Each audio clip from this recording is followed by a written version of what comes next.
Good afternoon. It's Saturday, 22nd of May. I'm back in the Reading Nook on what is a grey, chilly afternoon. So I appreciate having a nice hot cup of tea. And of course, being in the Reading Nook, I have a parcel to unbox. So let's get to it. Let's find out what's in here. It's been nicely open. This one arrived today.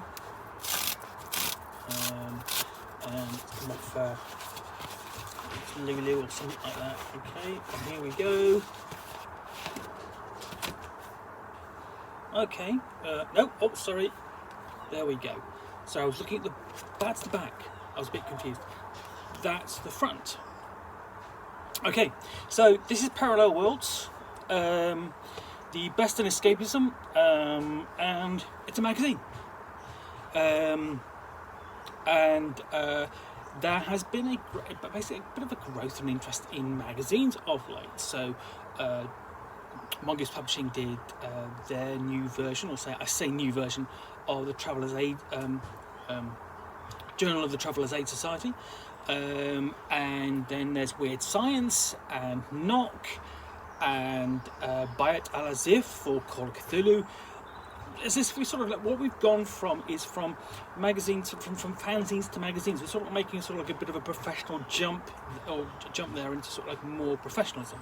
So this is Parallel Worlds, which is available on Drive-Thru RPG. It's available in print and PDF, and there is a print version that goes out as well, because you will find it in your local game shop. So what does this promise? We've got Farsight, the runaway Kickstarter RPG, Crusader Kings 3, strategy and role-playing blended, Chivalry and Sorcery expansion, review and official content. So that's on the cover, nice cover. It runs to 51 pages. Let's see what we've got in here. To open up. So we have the editorial, it's full colour throughout. I'm basically using that kind of standard, the kind of printing you get from Lightning Source. A little bit, I wouldn't say, obviously it's on matte paper, so it's a little bit more, it's not quite as vibrant perhaps as you would get on a glossy magazine. We have, Farsight interview with Dario Pesci and Fresco Lucenti, who are from Lightfish Games, an Italian group designers based in Venice. And they're just funded a role-playing game called Farsight, which I've not come across. There's some of the backgrounds, some of the images, which feels reminiscent of the Spanish game Faith, which I have reviewed all the content for, which I like, but is essentially it's a bit.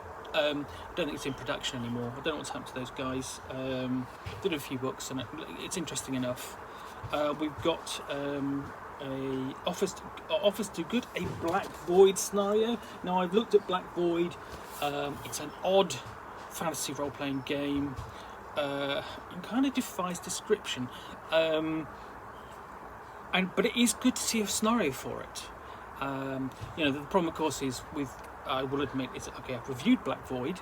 It was a while ago, so it's just sort of like, remembering the exact details. But I would describe the setting as interesting, but a little bit obtuse, and not the easiest of settings to get into, as written. So as I say, good for there to be a scenario for it, so you have sort of like something for the players to get into, because that was one of the problems. Is like, where's the starting point? What am I doing? Who am I playing? And so on.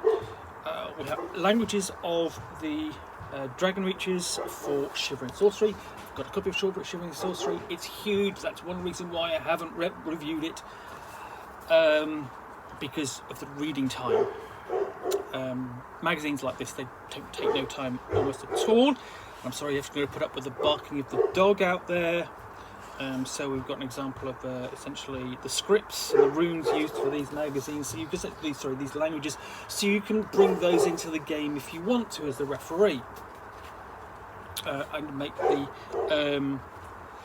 your players work for their translations. Continuing article, 3 pillars of D&D, part 3 exploration. And essentially 3 gameplay thrillers: exploration, social interaction, and combat. So this is looking at exploration. Nice artwork, probably going to be a decent article to read. Reasonable length. And basically, what that's running: 1, 2, 3, 4, 5, 6 pages. And then essentially we have a game master class from tabletop to desktop, and that's talking about the transition we've had in the last year. Essentially from tabletop to desktop. So essentially more from really what you're talking about there is from face-to-face play to virtual play. Nobody is. I say nobody. Nobody's. Certainly nobody in the UK is doing any face-to-face play because social contact has basically been forbidden. Other countries may vary. Basically you'll hear about people beginning to get together right now and resurrecting old games and getting the gang back together. That's not happening quite yet here in the UK. But nevertheless, in the last year, we have moved from being regular gamers face to face. Now we do online, and that's been terrific. I've played some great games. I've played some good campaigns. I've made friends. So that literally I now almost have my gaming group is online. They're in California, South Carolina. Yes, I said South Carolina, not North Carolina. So the gaming practice and culture has kind of changed a bit. It's been forced to change, and so is everything else, So we have a review of Sentinel Comics, the role-playing game. I have a copy of this coming next week because it's finally getting a release through essentially through the industry, through basically the retail. And then we've got to review Land of the Rising Sun. Don't have a copy of this because I haven't reviewed the first book. Don't know whether I'll review this, in all honesty, because I've got to get to review the first one. And it's a big book.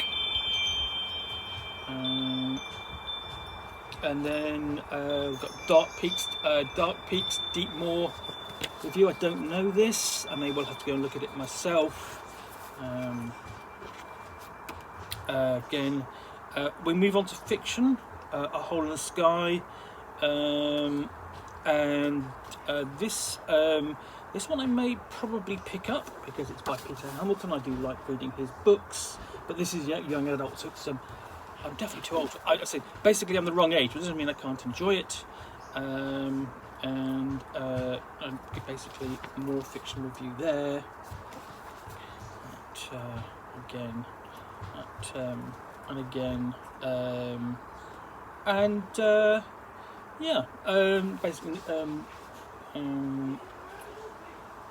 Basically interview with an author or a piece by an author about moving from one genre to the other. So basically moving from crime fiction to dystopian fiction.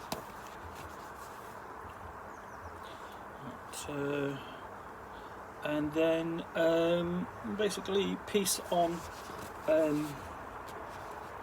computer game Crusader Kings 3, which I vaguely know I have never played, but essentially that'll be talking. Essentially, we've got a nice image of sort of like what you get on the computer screen there. Quite like that. That's nicely done. So yeah, overall I'm kind of impressed by this. This is a nice selection of things. Let's have a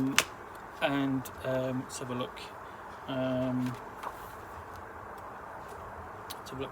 Back issues and prints available from Drive-Thru RPG. So that's issue 21. So that indicates that there is scope for a magazine like this. I think one can go for 21 issues. So that's Parallel Worlds. I look forward to reviewing that. I will review that soon. This is a nice and easy size for me to slip into the review queue. And I've got a strand on the reviews called Magazine Madness. Today's review was Bayat Al-Azif, and I've reviewed previously the Traveller's Aid, Journal of the Traveller's Aid Society, Volume 1 from Mongoose, and also Nook won the old school Renaissance compendium, and I've got a couple more things to hand which will nicely go into that strand. So if you've enjoyed this unboxing in the Nook, please do click the like button down below. If you've got any comments or feedback, do take the time to read them and respond as necessary. And if you want to be alerted to more unboxings in the Nook, please do subscribe. I appreciate that. And lastly, thank you for watching. I do appreciate you taking the time, and I'll be back again soon with another unboxing in the Nook. Bye for now.